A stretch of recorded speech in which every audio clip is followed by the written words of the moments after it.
کاظمی صاحب دیکھ لیں، ضیاء افندی کو جیل کی سلاخیں سامنے نظر آ رہی تھیں۔ انہیں اس بات کا اطمینان تھا کہ اگر زین میڈیا کا استعمال کرے گا تو کاظمی آسانی سے خبر کو نشر ہونے سے پہلے ہی روک دے گا۔ کیس میں عوام ڈائریکٹ داخل نہیں ہوگی تو شاید کسی حد تک شہرت بچ جائے، شاید اسمبلی کی 2 کرسیاں ہاتھ سے نہ دینی پڑیں۔ ان سب کا یقین کاظمی پہ تھا، مگر اب معاملہ کچھ اور تھا۔ ہوا یہ تھا کہ زین نے کیس کو سیدھا عوام کی عدالت میں رکھ دیا تھا۔ اس نے بجائے ٹی وی چینلز کے سوشل میڈیا کا استعمال کرتے ہوئے آغاز میں ساری بازی اپنے حق میں کر لی تھی اور حب الوطن سوشل میڈیا ایکٹیوسٹ کو یہ آرڈر دیا تھا کہ ہر طرح سے عوام کو ہر طرح کے حقائق سے آگاہ کریں، لوگوں کو سچ اور جھوٹ کی سمجھ بوجھ بتائیں، اور وہ یہ کام بہت اچھے سے کر رہے تھے۔ زین ہر طرح سے پر اعتماد تھا۔ نیب نے کیس چلایا تو ساتھ ہی اپنے اپنے حلقوں میں کھڑے پارٹیوں کے مالکان کو بھی بلا لیا۔ نوابزادہ حق نواز جس وقت اپنی کار سے نکلے، وہاں میڈیا اور عوام کے جوش و خروش کو دیکھ کر انہیں سمجھ نہیں آ رہی تھی کہ وہ ہاتھ ہلائیں یا وی بنائیں۔ یہ تو انہیں بعد میں معلوم ہوا تھا کہ جن لوگوں کو عام عوام سمجھ رہے ہیں وہ اقبال صاحب کے بھیجے ہوئے نہیں بلکہ خریدے ہوئے بندے ہیں، جن کا مخص کام اتنا تھا کہ انہیں نوابزادہ حق نواز صاحب کے باہر نکلتے ہی ان کے حق میں نعرے بازی کرنی تھی۔ چونکہ وہاں میڈیا موجود تھا جو سب لائیو کوریج کر رہا تھا، جس سے لوگوں پہ ان کا رعب بیٹھتا اور اعتماد بڑھتا، وہ دوسرے لفظوں میں عوام کے دماغوں سے کھیلنے کا سوچ رہے تھے۔ کہتے ہیں کہ چلاک سیاستدان کی سیاست ہمیشہ اس کے جیل جانے کے بعد شروع ہوتی ہے، اور یہاں بھی کچھ ایسا ہی سین نظر آ رہا تھا۔ دوسری باری تھی اقبال بابر صاحب کی۔ جب انہیں بلایا گیا تو اس بار بندوں کا انتظام کرنے کی باری نوابزادہ حق نواز کی تھی۔ پیسوں کے عوض نوابزادہ حق نواز نے نوجوانوں کو، جو زیادہ تر مزدور طبقہ تھا، ان کو خریدا اور جا کر انہیں نیب کے دفتر کے باہر کھڑا کر دیا، اور یوں یہاں بھی میڈیا نے انہیں ہیرو بنا کر پیش کیا اور جھوٹے خریدے ہوئے نعروں نے کام مزید آسان کر دیا تھا۔ اب دونوں پارٹیز آمنے سامنے تھیں اور یہ بات عوام کے ہاتھ میں تھی کہ کس کو فرش پہ بٹھانا ہے اور کس کو عرش پہ۔ ہمارے ہاں بھی آج کل یہی منظر دیکھنے کو آ رہا ہے۔ نوابزادہ صاحب، اب آپ کے بعد ہماری باری ہے۔ اگر اس بار بات ہمارے تک پہنچی تو معاملہ بگڑے گا، عوام میں نفرت مزید پھیل جائے گی۔ ابھی تو یہ بات اتنی نہیں بڑھی، لیکن اگر ہم پہ کیس کھلا تو بات مزید بگڑ جائے گی۔ کچھ کریں، اسی میں آپ کی فلاح اور ہماری بھی ہے۔ کچھ سوچتے ہوئے جمشید کاظمی بولے تو اقبال بابر اور نوابزادہ حق نواز نے ایک دوسرے کو دیکھا۔ یہ بات غلط ہے کاظمی صاحب، معاملہ آپ پہ آ رہا ہے تو آپ کی چیخیں نکلنے لگ گئی ہیں۔ آپ بھی تو اپنے میڈیا سے کہیں نا کہ ہمارے لیے کام کرے۔ آپ کے چینلز والے تو سمجھ ہی نہیں آتی کہ کس کے حق میں ہے اور کس کے خلاف۔ کاظمی ایسے ہی اتنا بڑا بزنس مین نہیں بنا تھا، وہ کبھی بھی کھل کر عوام کے سامنے آنے کے حق میں نہیں تھا۔ اگر عوام کی رائے تیزی سے بدلتی تو یقیناً اسے بہت بڑا نقصان اٹھانا پڑتا، اور چونکہ فیصلہ کرنے والے 5 رکنی بینچ میں فوج کے 2 افسران بھی شامل تھے، تو اقبال بابر اور نوابزادہ حق نواز کو بچانے اور عوام کی ہمدردی حاصل کرنے کے لیے اسے فوج کے خلاف مہم چلانی پڑی، جس کا مطلب صاف تھا کہ لوگوں کو اور فوج کو قبل موت کے مارنے کی دعوت دینا۔ دیکھیں کاظمی صاحب، کچھ لیں اور کچھ دینے کی بات کریں۔ اب آپ خود تو مختار ہوتے جائیں اور ہمیں مروائیں، یہ تو پھر بات نہ ہوئی نا۔ سروں پہ تلواریں ٹنگنے لگی تھی اور اب سب کی پھنسی پھنسی آوازیں نکل رہی تھیں۔ صورتحال اب جیسی بھی ہے، اب بھی ایسی نہیں ہے کہ معاملہ حل نہ ہو سکے۔ اثاثے ڈکلیئر کروائے جا سکتے ہیں، بس یہ خیال رہے کہ چیئرمین نیب زیادہ اچھلے نہیں۔ یہ شیروز اکرم تھے جو اس سارے عرصے میں پہلی بار بولے تھے۔ ان کا دماغ تیزی سے کام کر رہا تھا، اور وہ جو منی لانڈرنگ والا معاملہ ہے اسے کسی طرح دبا دیں، کیونکہ کسٹم کا ایک افسر آج کل بہت پرزے نکال رہا ہے۔ یہ ضیاء افندی تھے، اسے مروا دو۔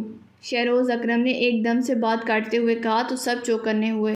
پیچھے کھڑے سیکرٹری بھی ایک دم سے چوکنے ہوئے تھے۔ اب یہاں بیٹھ کر، اس نیم تاریک کمرے میں بیٹھ کر وہ لوگ زندگیوں کے فیصلے کرنے والے تھے، یہ جانے بغیر کہ خدا نے ان کا فیصلہ کر دیا تھا۔ لیکن شیروز صاحب، اس سے معاملہ مزید بگڑ سکتا ہے۔ نہیں بگڑے گا اقبال صاحب، معاملے کو کوئی بھی روک دیا جا سکتا ہے، لیکن اگر گواہ بنے تو مسئلہ ہو جائے گا۔ یہ کسٹم افسر تو ویسے ہی آج کل کراچی ایئرپورٹ پہ بہت اڑتا پھرا ہے، اسے رستے سے ہٹانا ضروری ہے۔ موقع دیکھ کر اسے رستے سے ہٹا دیں تو معاملہ حل ہو سکتا ہے۔ شک کی صورت میں یہ کہہ دیں گے کہ مخالفین کی سازش ہے۔ اس کا اشارہ کس طرف تھا وہ سمجھ گئے تھے، اور پھر یوں لمحوں میں فیصلہ ہو گیا۔ قتل کس وقت اور کب اور کیسے ہوگا، یہ فیصلہ بھی ہونا باقی تھا، اور یہ سب تبھی ہوگا جب قتل کروانے والا خود کسی پریس کانفرنس میں ہوگا۔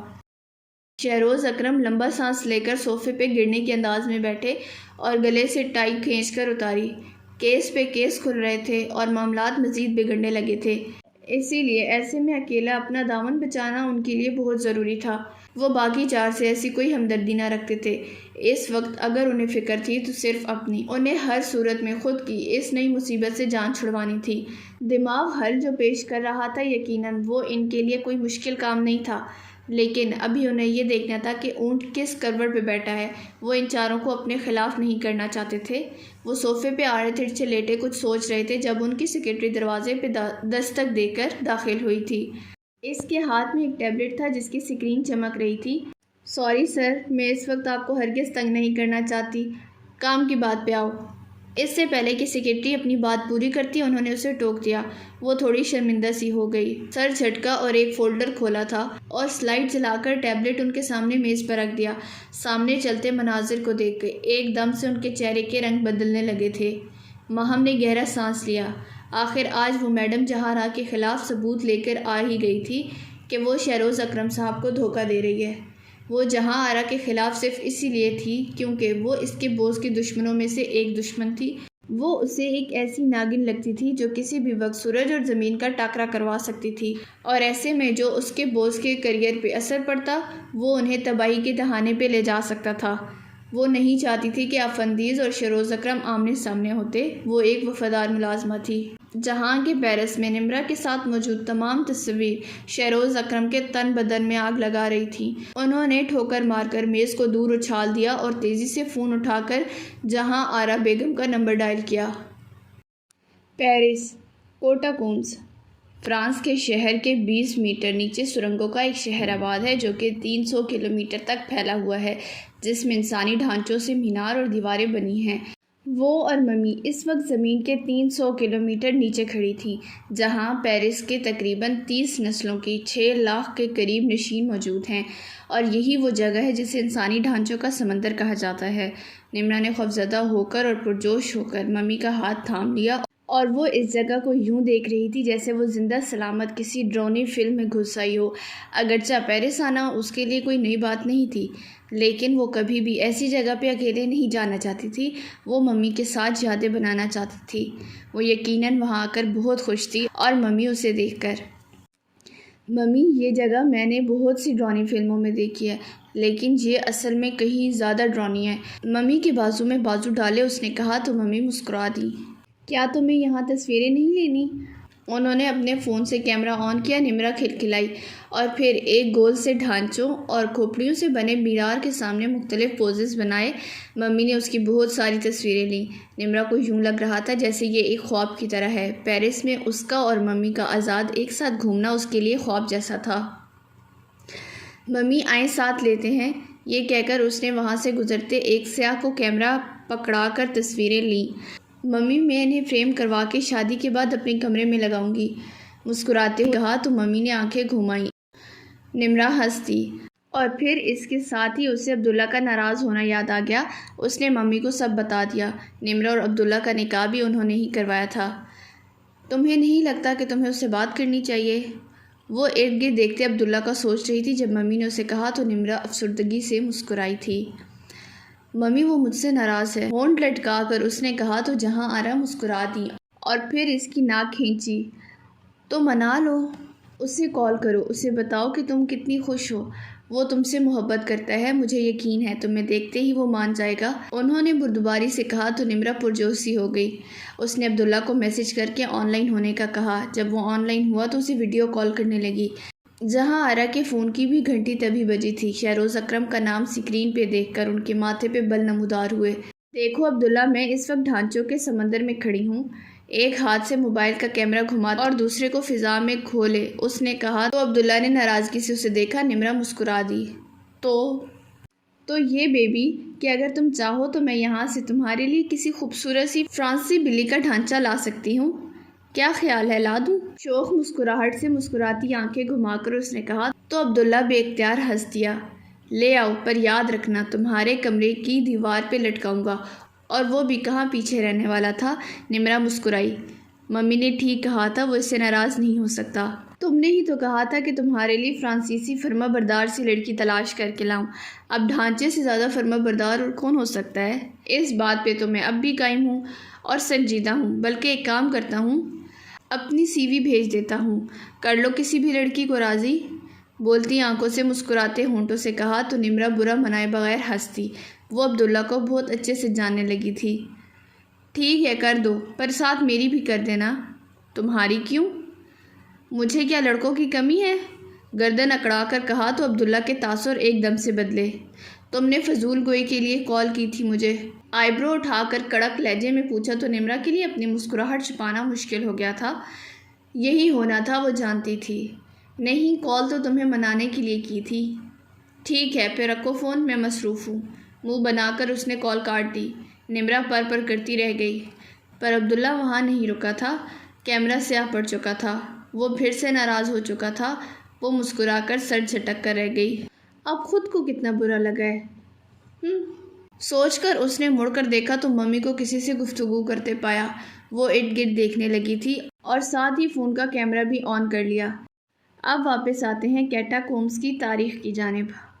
کیٹاکومز انگریزی زبان کا لفظ ہے جس کا مطلب ہے جہاں مردہ انسانوں کے ڈھانچے رکھے ہوں اور ان کو دیکھا بھی جا سکے۔ کیٹاکومز کا تصور یہودیوں کا اپنایا ہوا ہے۔ انہوں نے اسے مصر کے فرعونیوں سے سیکھا ہے جس کو ہم پیرامڈز کہتے ہیں۔ دونوں اپنے مردوں کو دفن نہیں کرتے ہیں، انہیں غار میں چھوڑ آتے ہیں۔ احرام مصر امراء اور وزراء کو ان کے مرنے پہ غاروں میں ہی چھوڑ جاتے ہیں، کیونکہ وہ عام انسانوں کے ساتھ دفن ہونا اپنی توہین سمجھتے ہیں۔ عیسائی عقیدے کے مطابق حضرت عیسیٰ علیہ السلام کو صلیب سے اتار کر غار میں ہی چھوڑا گیا، بقول ان کے بعد ازاں جسم وہاں سے غائب ہو گیا۔ آج بھی عیسائی اس غار کی زیارت کے لیے یروشلم جاتے ہیں۔ یروشلم کے نیچے بھی کیٹاکومز ہیں۔ دنیا میں سب سے بڑا کیٹاکومز روم کے نیچے ہے اور دوسرا شہر پیرس کے نیچے ہے اور تیسرا مصر کے شہر سکندریہ کے نیچے ہے، مگر پیرس کا کیٹاکومز باقی کے مقابلے میں بہتر حالت میں ہے اور اس کی تاریخ بھی بہت دلچسپی معلوم ہوتی ہے۔ پیرس کے کیٹاکومز کا وجود لائم سٹون سے شروع ہوا تھا۔ سمندر کے نیچے موجود لائم سٹون کے ایک ٹھیلے میں جب سوراخ ہوئے تو وہ اپنا وجود قائم نہ رکھ سکا اور پانی کی سطح سے ابھر آیا۔ وقت کے لوگوں نے لائم سٹون میں رہنا شروع کر دیا اور پھر وقت کے ساتھ ساتھ ترقی کرتے کرتے عمارتیں بنا لیں۔ پیرس نے اس لائم سٹون سے آگے اتنی ترقی کی کہ لوگوں کا رخ اس وقت کے جدید اور شاندار خوشبوؤں کے شہر کی جانب ہونے لگا، اور یوں مختصر سی جگہ پہ رفتن رفتن آبادی بڑھنے لگی۔ لوگ آباد ہوئے، آبادی بڑھی تو ساتھ ہی اموات بھی ہونے لگی تھی، اور مختصر جگہ پہ بھوک اور بیماری بڑھی تو اموات کا تناسب اتنا بڑھ گیا کہ پیرس کی زمین مردوں کے لیے تنگ ہونے لگی۔ بارشیں ہوئیں تو زمین میں موجود مردے بھی زمینیں اگل دیے۔ پیرس کی فضا مزید غلیظ اور ماحول بدحال ہو گیا۔ پھر 1786 میں وقت کے بادشاہ نے حکومت کے داناؤں کے ساتھ مل کر یہ فیصلہ کیا کہ تمام مردوں کو زمین کے نیچے یوں دفن کیا جائے کہ ان کے وجود اور ہڈیوں سے دیواریں چن دی جائیں۔ مردوں کو قبروں اور دوسری جگہ سے منتقل کرنے میں ان کو 12 سال لگے تھے، اور یوں یہ جگہ بہت سالوں بعد لوگوں کے لیے تفریح کا مقام بن گئی۔ نمرہ نے خاصی تفصیلی تاریخ پڑھ رکھی تھی۔ ممی فون سے فارغ ہوئیں تو ان کے چہرے پہ کوئی ایسا تاثر ضرور تھا جسے وہ دیکھ کر انجان بن گئی۔ وہ جانتی تھی کہ ان کے پیچھے کیا وجہ ہو سکتی ہے، لیکن وہ ممی کے جھوٹ کا پردہ رکھنا چاہتی تھی۔ فلک نے گہرا سانس لے کر حنان کو کار کے ساتھ پشت ٹکائے جینز اور سفید شرٹ میں دیکھا اور پھر کوئی بھی اظہار کیے بغیر کار کا پچھلا دروازہ کھولا۔ تم پیچھے نہیں بیٹھو گی، آگے آؤ۔ وہ بیٹھنے ہی والی تھی جب حنان نے ناگواری سے اسے ٹوکا۔ میری مرضی، میرا جہاں دل چاہے گا میں وہیں بیٹھوں گی۔ حنان کے ٹوکنے پہ اس نے اکڑ کر جواب دیا تو حنان اس کی بد دماغی دیکھ کر حیران رہ گیا، مگر پھر تارا کو سامان لاتا دیکھ کر خاموشی سے اس کی جانب بڑھا۔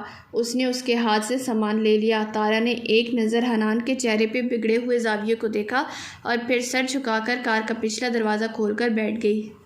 انہیں کیا ہوا ہے؟ اس نے نظر شیشے سے باہر گاڑی سڑک پہ نہ جانے کیا تلاش کرتی فلک سے پوچھا، جس کے لیے شاید اس وقت اس کام سے زیادہ اور کوئی کام اہم نہیں تھا۔ فلک نے شانے اچکائے۔ کیا معلوم، پوچھ لو، آئی برو اٹھا کر کہا تو تارا نے آنکھیں موند کر سر سیٹ سے ٹکا لیا۔ میں تم لوگوں کے معاملے سے دور رہنا چاہتی ہوں، اس نے مغرور انداز میں کہا تو فلک نے پہلی بار اس میں کچھ تبدیلی محسوس کر کے اسے چونک کر دیکھا۔ کیا ہوا؟ کیا پھر سے بخار ہے؟ ہاتھ بڑھا کر اس کے ماتھے کو چیک کیا۔ اس نے پریشانی سے پوچھا تو تارا نے غیر ارادی طور پہ اس کا ہاتھ ماتھے سے ہٹا دیا اور مخلص نفی میں سر ہلایا۔ فلک کو پریشانی ہوئی، وہ رات سے بخار میں تپ رہی تھی اور بڑی مشکل سے اس کی حالت کچھ گھنٹے کے لیے بہتر ہوئی تھی، اور اب پھر سے لگتا تھا کہ بخار اپنا کام دکھانے لگا ہے۔ فلک نے نرمی سے اس کا ہاتھ پکڑ کر دبایا، مگر تارا جو کی تو رہی۔ فلک نے اس بار ہاتھ نہیں چھوڑا بلکہ خود بھی سر سے ٹیک لگا لی۔ جس وقت کار نے اپنا آدھا سفر طے کیا، دونوں گہری نیند میں جا چکی تھی۔ حنان شدید کوفیت کا شکار ہو رہا تھا۔ یہ کیسا ہے؟ امی سلطان نے سیب کھاتی اس کی جھولی میں ہلکے نارنجی رنگ کے زرق برق سے دوپٹے کو کھول کر پھیلایا تو فلک نے ناگواری کے باوجود کوئی تاثر نہ دیا۔ اسے وہاں پہنچے 36 گھنٹے ہو چکے تھے۔ امی ابھی میرا موڈ نہیں ہے، پلیز سب پھیلاوا سمیٹ دیں۔ نوری، او نوری! ملازمہ کو آواز دی تو وہ بوتل کے جن کی طرح حاضر ہوئی تھی۔ امی اسے ہی دیکھ رہی تھی۔ یار نوری پلیز یہ سارے کپڑے سمیٹ کر میرے کمرے میں رکھ دو۔ پکا امی رات کو دیکھ لوں گی۔ امی سلطان کو منہ کھولتے دیکھ کر اس نے تیزی سے کہا تو امی سلطان نے اسے گھورا تھا۔ اس نے سر شانے سے ٹکا لیا۔ امی سلطان، اتنی جلدی شادی کرنا کیا ضروری ہے؟ ابھی تو میرا رزلٹ بھی نہیں آیا۔ امی سلطان مسکرائیں۔ آج نہیں تو کل ہمیں آپ کی شادی تو کرنی ہی ہے، تو اب ہی کیوں نہیں؟ اس کے سر پہ بوسہ لیتے انہوں نے ملائمت سے کہا۔ امی، اگر میں کہوں کہ میں اس شادی سے خوش نہیں ہوں یا پھر میں حنان کو پسند نہیں کرتی تو؟ امی سلطان کی آنکھوں میں دیکھتے اس نے دل کی بات کہنی چاہی۔ امی سلطان کی مسکراہٹ لمحے کو سمٹ گئی۔ تو پھر بھی آپ کی شادی یہی ہوگی، کیونکہ یہ آپ کے ابا اور بڑے ابا کا فیصلہ ہے، اور عزت داروں کی بیٹیاں والدین کے سر کو اپنے سر سے اہم سمجھتی ہیں۔ پسند ناپسند کا سرے سے اور عزت اور غیرت سے کیا تعلق بھلا؟ آنکھوں میں کچھ تھا۔ امی سلطان نے اس کی آنکھوں میں دیکھا اور اس کا سر کندھے سے ہٹا دیا اور اس کی جھولی میں پھیلا نارنجی آنچل لپیٹنے لگی تھی۔ ایسی باتیں کرنے کا مقصد؟ اب کی بار ان کے لہجے میں کوئی تاثر نہ تھا۔ فلک نے ان کے چہرے کو بغور دیکھا۔ بس یوں ہی۔ دل نے کہا ایک بار بات تو کر لوں آپ سے۔ کس حوالے سے؟ ان کا لہجہ تیز تھا۔ فلک نے نظر پھیر لی۔ اس رشتے کے بعد کچھ بھی پہلے جیسا نہ رہے۔ نوری سامان لیے سیڑھیاں چڑھ رہی تھی۔ فلک کی نظر اس کے پاؤں پہ بنے نقش و نگار پہ تھی۔ جب بولی تو لہجہ بے تاثر تھا۔ امی سلطان نے ہاتھ بڑھا کر اس کا چہرہ اپنی جانب موڑا اور آنکھوں میں جھانکا جہاں بغاوت کی کوئی مری تک نہ تھی۔ وہ جو کچھ بے چین تھی تو کچھ پرسکون ہو گئی۔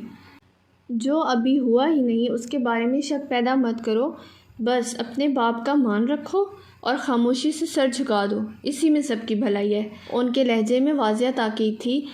فلک پھیکے سے مسکرا دی۔ یہی تو ہو رہا ہے، تو پھر بحث کیسی؟ حق تھا امی سلطان۔ حق کو بحث کے ترازو میں مت تولو۔ بحث ہی ہے فلک، بلا وجہ کی بحث، لا حاصل بحث۔ تو اب آپ کیا چاہتی ہیں کہ خاموشی سے فکل باندھ لوں، مردوں میں شمار ہونے لگوں؟ اب ایک شخص مجھے نہیں پسند تو کیا کروں؟ کسی بھی صورت نہیں پسند۔ نکاح کے وقت جب اللہ کا وعدہ مجھ سے لیا جائے گا کیا کروں؟ جھوٹا عہد کر لوں؟ ان کی آنکھوں میں دیکھتے اس نے ترنت جواب دیا۔ وہ جھلا کر رہ گئیں۔ فلک سلطان بات کو بڑھاؤ نہیں اور جا کر شام کے کپڑوں کی تیاری کرو۔ چچا کا خاندان آج شام کھانا یہیں کھائیں گے۔ وہ اس سے کسی بھی صورت بحث میں الجھنا نہیں چاہتی تھیں اور نہ ہی گھر کا ماحول خراب کرنا چاہتی تھیں۔ انہوں نے ٹوکا تو فلک خاموشی سے اٹھ کر باہر کی جانب چل دی۔ امی سلطان نے ایک نظر اس کی پشت پہ دیکھا اور پھر نوری کو واپس آتا دیکھ کر نظریں پھیر لیں۔ تارا، تارا! وہ کرسی پہ جھول رہی تھی جب سدراپی کمرے میں داخل ہوئیں۔ تیاری کر لو، آج کا ڈنر ابا سلطان کے گھر بہت یادگار ہونے والا ہے، مسکراتے انہوں نے زمانی انداز میں کہا۔ تارا نے خفا نظر سے انہیں دیکھا۔ مجھے نہیں جانا۔ کیوں؟ بس دل نہیں چاہ رہا۔ آج ہی تو مزہ آئے گا پاگل۔ اتنی اہم دعوت میں تمہیں کس طرح سے مس کرنے دوں؟ مجھے بتاؤ کون سے کپڑے نکالوں تمہارے؟ ان کا آج ہر انداز نرالا تھا۔ تارا اب کی بار سیدھی ہوئی۔ ایسا کیا ہے؟ لہجہ مشکوک تھا۔ سدراپی ہنس دی۔ میجک شو۔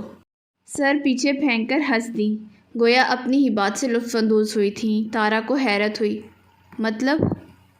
ارے بھائی مطلب کو چھوڑو، میں بس تمہارے یہ کپڑے استری کروا کے لاتی ہوں، پھر چلیں گے، پھر سب کچھ پتہ چل جائے گا، مسکراتے انہوں نے کہا اور تیزی سے باہر نکل آئیں۔ تارا نے آنکھیں سکیڑ کر دروازے کی خالی راہداری کو دیکھا تھا۔ جادوگرنی نے جیسے ہی پیالہ اس مہربان کے سامنے کیا تو پیالے میں موجود زہر کا رنگ بدلنے لگا تھا۔ اس پری نے چونک کر جادوگرنی کو دیکھا جس کے چہرے پہ مکارانہ مسکراہٹ تھی۔ آج شام میں شاپنگ پہ چلیں؟ مسکراتے قالین پہ بیٹھتے وہ ان سے بال سیدھے کروا رہی تھی۔ ممی نے جھک کر اس کے سر کا بوسہ لیا۔ وہ سامنے بیٹھی مسکرائی۔ کیوں نہیں، شام میں چلیں گے شاپنگ پہ، پھر باہر ڈنر بھی کریں گے، کیا خیال ہے؟ آخر میں اس کی تائید چاہی۔ نمرا مسرور سی ہو گئی اور ان کا برش کرتا ہاتھ تھام لیا۔ ممی آپ کو پتہ ہے یہ ایام میری زندگی میں سب سے زیادہ اہم اور قیمتی ہیں۔ میں نہیں جانتی کہ آگے زندگی میں ہم ایسے آزادی سے سانس لے پائیں گے یا نہیں، اس لیے میں آپ کے ساتھ ان شب و روز کو بہت بہت یادگار بنانا چاہتی ہوں۔ نم آنکھوں سے وہ کہہ رہی تھی۔ ممی نے گہرا سانس لیا۔ تم کہاں ہو؟ شہروز اکرم کے فون میں گونجنے والے پہلے سوال نے ان کو 2 روز سے بے چین کر رکھا تھا۔ انہیں محسوس ہو رہا تھا جیسے شہروز اکرم کو ان کے پیرس آنے کا مقصد پتہ چل چکا ہے۔ مجھے یقین نہیں آ رہا نکچڑی سی نمرا ایسی باتیں بھی کر سکتی ہے، مصنوعی مسکراہٹ کے ساتھ انہوں نے کہا تو نمرا ان کی طرف گھومی۔ ممی آپ مجھ سے ناراض تو نہیں ہیں؟ ان کا ہاتھ اب اس کے ہاتھ میں تھا۔ ممی نے سر نفی میں ہلایا۔ نہیں، میں آپ سے ناراض کس طرح ہو سکتی ہوں، اور کیوں ہوں گی؟ رنجیدہ سے مسکراہٹ کے ساتھ انہوں نے کہا تو نمرا بھی مسکرا دی۔ بلکہ سچ تو یہ ہے کہ میں آپ سے ناراض ہونے کا حق بھی نہیں رکھتی۔ جب آپ کو ماں کی ضرورت ہوئی ہے تو میں آپ کے پاس نہیں تھی۔ جب آپ کو میرے کندھے میرے سہارے کی ضرورت ہوئی تھی میں آپ کے پاس نہیں تھی۔ لیکن یقین مانیں مجھے اس بات کا غم ساری زندگی رہا ہے اور رہے گا۔ نہ جانے مجھ میں اتنی ہمت کیوں نہیں آئی کہ میں آپ کے باپ کے شر سے آپ کو دور لے جاتی۔ اگر میں ہمت کرتی تو شاید آپ کو اور مجھے اتنا وقت ایک دوسرے سے الگ رہ کر نہ کاٹنا پڑتا۔ دل کی گہرائی میں چھوتے الفاظ ایک دم سے باہر آ گئے تھے۔ انہوں نے سر جھکا کر وہ سب کہنے کی کوشش کی جو کبھی وہ نمرا سے کہنا چاہتی تھیں۔ نمرا بس خاموشی سے انہیں دیکھتی رہی۔ میں جانتی ہوں نمرا، میں ایک اچھی ماں نہیں ہوں، لیکن بیٹا میں چاہتی ہوں آپ مجھے معاف کر دو۔ میں نے کچھ بھی اپنی کسی نفسانی خواہش کے زیر اثر نہیں کیا، بلکہ ایک چھوٹی سی کوشش کی تھی۔ ایک کوشش تھی بیٹے، آپ کو ایسے لوگوں سے بچانے کی جن کا رستہ میں تھی اور منزل آپ۔ وہ آپ کے ساتھ وہ سب کچھ کرتے جو میں سوچتی ہوں تو میری روح فنا ہونے لگتی ہے۔ کپ کپاتے ہونٹوں سے وہ سر جھکائے سب کچھ یوں بول رہی تھیں جیسے سارا گناہ انہی کا ہو۔ نمرا کی آنکھیں نم ہونے لگی تھیں۔ اس نے ان کی جھولے میں سر رکھ لیا اور آنسو چھپانے کی کوشش کی۔ وہ ہمیشہ ان سے یہی شکوہ کرتی تھی کہ ان کو اس کا خیال نہیں ہے، لیکن اب احساس ہو رہا تھا کہ وہ تنہا کس تکلیف سے گزر رہی تھیں۔ ممی میں بہت شرمندہ ہوں۔ آپ کو جو بھی ندامت اور تکلیف ہے یہ مخص میری وجہ سے ہے۔ کاش میں پیدا ہی نہ ہوتی۔ غم سے چور لہجے میں اس نے کہہ دیا تھا جو وہ کہنا نہیں چاہتی تھی۔ جہاں آرا ایک دم سے بے چین ہوئی تھیں اور پھر اس کا چہرہ پکڑ کے بے اختیار چوم لیا۔ آپ میرے زندہ رہنے کی وجہ ہو نمرا، آئندہ ایسے ہرگز مت سوچیے گا۔ آپ کی ماں کو بہت تکلیف ہوتی ہے۔ اس کی نم آنکھوں کو محبت سے دیکھتے جہاں آرا نے کہا تو نمرا پھیکے سے مسکرا دی۔ ممی اگر آپ نہ ہوتی تو میرا کیا ہوتا؟ کیا دنیا کی سب مائیں آپ جیسی قربانی دینے والی بے لوث محبت کرنے والی ہوتی ہیں؟ اس نے کہا تو جہاں آرا پہلی بار سرشار سی مسکرائی تھی۔ دنیا کی ہر ماں ہی ایسی بے لوث ہوتی ہے۔ وہ کبھی بھی آپ سے کچھ نہیں مانگتی، بس دیتی ہے اور دیتی رہتی ہے۔ وہ ایک بار بھی گنواتی ہے اور نہ ہی جتاتی ہے۔ جو کچھ اس کے پاس ہوتا ہے وہ سب دے دیتی ہے، یہاں تک کہ اپنی ہستی اور اپنی ذات کو آپ میں گم کر لیتی ہے۔ دنیا کی ہر ماں ایسی ہی ہوتی ہے بیٹا، مسکراتے ہوئے وہ کہہ رہی تھیں اور نمرا ان کے چہرے کو آہستہ آہستہ روشن ہوتے دیکھ رہی تھی۔ وہ روشنی تھی جو ہر ماں کے چہرے پہ اپنے بچے کو دیکھ کر بکھر جاتی ہے۔ نمرا نے ان کے ہاتھ کا بوسہ لیا۔ گہرے نیلے ٹخنوں تک آتے فراک میں بالوں کو اونچی سی پونی میں قید کیے، پاؤں میں سرخ کھسا پہنے اور کسی بھی قسم کے میک اپ سے پاک چہرے کے ساتھ وہ شیشے کے سامنے کھڑی خود کو مسکرانے کے لیے ہمت دے رہی تھی۔ مصنوعی مسکراہٹ ہر قسم کے احساس سے عاری۔ آج کی دعوت میں ہونے والے میجک شو کا قصہ کیا تھا؟ بہت جلدی کھلنے والا تھا۔ دروازے پہ دستک ہوئی تو وہ کوئی بھی آواز کیے بغیر دروازے کی جانب بڑھی اور پھر باہر نکل گئی۔ سامنے دالان میں سب احباب موجود تھے۔ پھپھو اس دعوت میں موجود نہیں تھی۔ انہیں شادی پہ آنا تھا اور شادی بھی مخصوص 7 دن بعد وقوع پذیر ہونا پائی تھی۔ اس نے خود کو نارمل ظاہر کرتے باری باری سب کو سلام کیا اور امی سلطان کی نظروں کو خود پہ محسوس کرنے کے باوجود ان کی جانب دیکھے بغیر تارا کے ساتھ بیٹھ گئی۔ تارا درمیانے درجے کے صوفے پہ سیاہ اور سرخ رنگ کے امتزاج کے لباس میں تھی اور بالوں کو فلک ہی کی طرح اونچی پولیوں میں باندھ رکھا تھا۔ اب کیسا ہے بخار تارا؟ مسکراتے ہوئے تارا کو دیکھتے اس نے پوچھا تو تارا نے ایک نظر اسے دیکھ کر چہرہ آپی سدرا کی جانب موڑ لیا جو بڑی امی سے بات کر رہی تھی۔ بہتر ہوں فلک بیٹا، امتحان کیسے ہوئے؟ چچی کی نظر سر سے پاؤں تک فلک کا جائزہ لے رہی تھی۔ فلک دھیمی سی مسکرائی۔ اچھے ہو گئے چچی جان، اللہ خیر کرے گا، ڈاکٹر بن کر ہم سب کی ناک اونچی کرو گی تم۔ بھابھی بیگم، میرے لیے تو اعزاز کی بات ہے کہ فلک میرے گھر آئے گی۔ چچی جان کی وہی پرتکلف باتیں شروع ہو چکی تھیں۔ فلک کو ایک دم سے سانس گھٹتا ہوا محسوس ہوا۔ وہ بظاہر مسکرا کر چائے دیکھنے کا کہہ کر اپنی جگہ سے اٹھ گئی۔ چچی جان، ہماری مہرین تارا بھی کسی سے کم نہیں ہے۔ میں نے تو سوچا ہے کہ ہم اسے ہسپتال بنا کر دیں گے جہاں یہ اپنی پریکٹس کرے گی اور پھر بہت جلد ابا جان تارا کو امریکہ بھیج دیں گے اسپیشلائزڈ کے لیے۔ کیوں امی؟ آپی سدرا کو چچی کا فلک کا ایک دم سے اتنی تعریف کرنا ایک آنکھ بھی نہ بھایا تھا۔ تبھی تیزی سے سب کی توجہ تارا کی جانب کرنے کی کوشش کی۔ تارا پھیکے سے مسکرائی جبکہ بڑے ابا اور بڑی امی جیسے سرشار ہو گئے ہوں۔ قابل اولاد والدین کا فخر ہوتی ہے۔ فلک نے باورچی خانے کی جانب جاتے غیر ارادی طور پہ سدرا آپی کو مڑ کر دیکھا تھا۔ کیا تارا نے وہ زہر پی لیا؟ حنان نے دفتر سے آتے ہی کمرے کی راہ لے لی تھی۔ تمام افراد ابا سلطان کے گھر جا چکے تھے اور اب اسے جانا تھا تبھی کھانا شروع کیا جاتا۔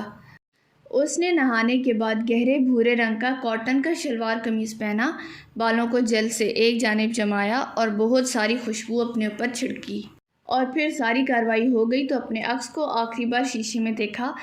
اس کی لال بیگ سے میل کھاتی مونچھیں اب پہلے سے کچھ چھوٹی ہو چکی تھیں۔ وہ اب گالوں پہ بل کھاتی نظر نہیں آتی تھیں بلکہ ناک کے نیچے کا مخص کچھ حصہ ان کے قبضے میں تھا اور یہ تبدیلی اس کی نوابوں والی شخصیت پہ خاصی جچتی تھی۔ اس ساری تیاری کے بعد وہ ایک بار بھی مسکرایا نہیں تھا۔ فلک کا کھچا کھچا سا انداز اس کے اندر مسلسل چبھن پیدا کر رہا تھا۔ ایک عجیب سا احساس تھا جو اسے ڈنگ مار رہا تھا اور احساس کے اس ناک کو وہ کوئی نام نہیں دے پا رہا تھا۔ وہ جیسے ہی مردانے کے سامنے سے گزرتا ابا سلطان کے گھر کے سامنے پہنچا، پیچھے سے بھاگتے ہوئے ملازم نے اسے پکارا اور وہ رک گیا۔ سرکار؟ سر پر ٹوپی پہنے بڑی سی داڑھی والے عمر رسیدہ ملازم کو دیکھ کر حنان نے ایک آئی برو اٹھایا گویا پوچھ رہا ہو کہ کیا ہے بولو، اور ساتھ ہی قمیض کے کف کلائی سے چڑھائے۔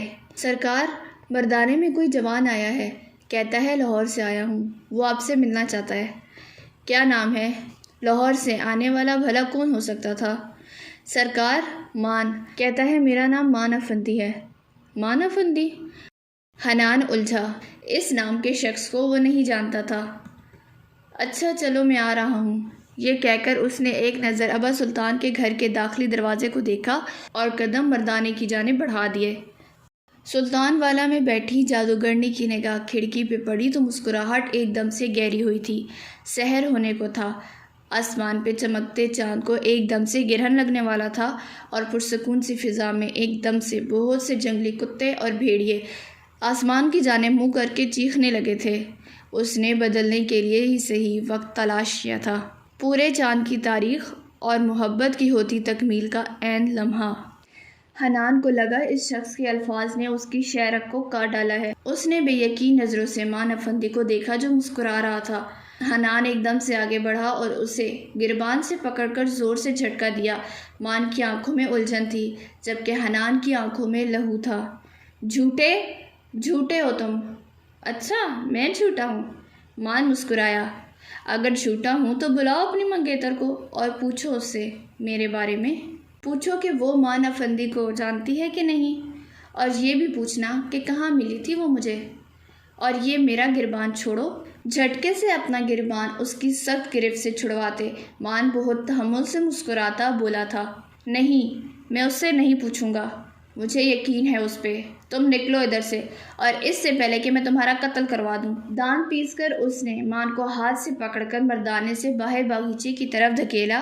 مان ہنس دیا، ہاں ہاں، یقین نہیں، تمہیں تو اس پہ یقین نہیں ہے حنان صاحب، تم دھوکے میں ہو، اور تم فلک سے اس لیے کچھ نہیں پوچھنا چاہتے کیونکہ تمہیں خوف ہے کہیں یہ سب جو میں نے کہا ہے سچ نہ نکل آئے، اور اگر سچ نکلا تو تم سے برداشت نہیں ہوگا اور تمہیں فلک کو اپنی زندگی سے نکالنا ہوگا۔ گھاس پہ کھڑا جلا دینے والی مسکراہٹ کے ساتھ وہ بول نہیں رہا تھا بلکہ زہر اگل رہا تھا۔ مان کو اس کے ہڈ حرامی پہ غصہ آیا تھا تو وہ جو اس سے فاصلے پہ کھڑا تھا پھر سے اس کے گریبان کی جانب لپکا، مگر اس بار مان نے اس کے بازو کو پکڑ لیا۔ اب یہ غلطی نہیں خان صاحب، مقابل بھی کوئی نیچ ذات نہیں ہے، ایسا نہ ہو کہ یہ بات بات پہ گریبان پکڑنا آپ کو بھاری پڑ جائے۔ بلائیں اپنی محبوبہ کو اور پوچھیں اس سے کہ وہ لاہور کیوں آئی تھی مجھ سے ملنے، جبکہ وہ جانتی تھی کہ اسے لاہور اکیلے جانے کی اجازت نہیں ہے۔ پوچھے نا اسے میوزیم ہال میں ایسا کیا ہوا تھا کہ اسے منہ چھپا کے بھاگنا پڑا۔ بولتے ہوئے مان افندی کی آواز کب بلند ہوئی اسے خود بھی احساس نہ ہوا تھا۔ وہ ایک تھپڑ اس کے دل پہ نقش تھا، ایک اس تھپڑ نے اس کو جس قدر ذلیل کروایا تھا اس کا اندازہ فلک کو بھی نہیں تھا۔ فلک نے اسے ساری دنیا کے سامنے ذلیل کیا تھا اور اس نے سوچا تھا کہ وہ فلک جیسی غیر مشہور لڑکی کو اس کے پیاروں کے سامنے ذلیل کرے گا، وہ بتائے گا اسے کہ ذلت کی تکلیف کیسی ہوتی ہے۔ میں نے تم سے کہا دفع ہو جاؤ میرے گھر سے، تمہیں میری بات سمجھ نہیں آ رہی؟ حنان کا بس نہیں چل رہا تھا کہ وہ مان کو دھکے دیتا وہاں سے نکال کر باہر کرے، اور یہ سب کچھ برداشت وہ ہرگز نہیں کر سکتا تھا۔ اس نے چیختے ہوئے اسے دونوں ہاتھوں سے دھکا دیتے پیچھے گرانے کی کوشش کی، مگر مان اپنی جگہ سے ہلا تک نہ۔ میں تب تک یہاں سے نہیں جاؤں گا جب تک میں فلک سے مجھے دھوکہ دینے کی وجہ نہ پوچھ لوں۔ میری نیندیں تباہ کر کے، میرا سکون اجاڑ کے کتنے مزے میں ہے میں ہرگز برداشت نہیں کر سکتا۔ وہ بھی برابر جواب میں دھاڑا تھا، تم ایسے نہیں مانو گے، ٹھہرو، گارڈز گارڈز۔ گیٹ پہ کھڑے چوکیدار حنان کی دوسری ہی دھاڑ پہ سامنے تھے۔ اٹھاؤ اس کچرے کے ڈھیر کو اور کہیں دور حویلی سے بہت دور پھینکاؤ، اور تم شہادت کی انگلی اٹھائی، آئندہ حویلی یا فلک کے قریب کیا ہو رہا ہے یہ؟ اس سے قبل حنان اپنے لفظوں پہ زور دیتا جملہ مکمل کرتا، بڑے ابا کی ایک دھاڑ نے اسے خاموش کر دیا۔ بڑے ابا، سلطان ابا اور اس کے ابا سب حیران اور پریشان کھڑے تھے، انہیں حالات کی سمجھ ہی نہیں آ رہی تھی۔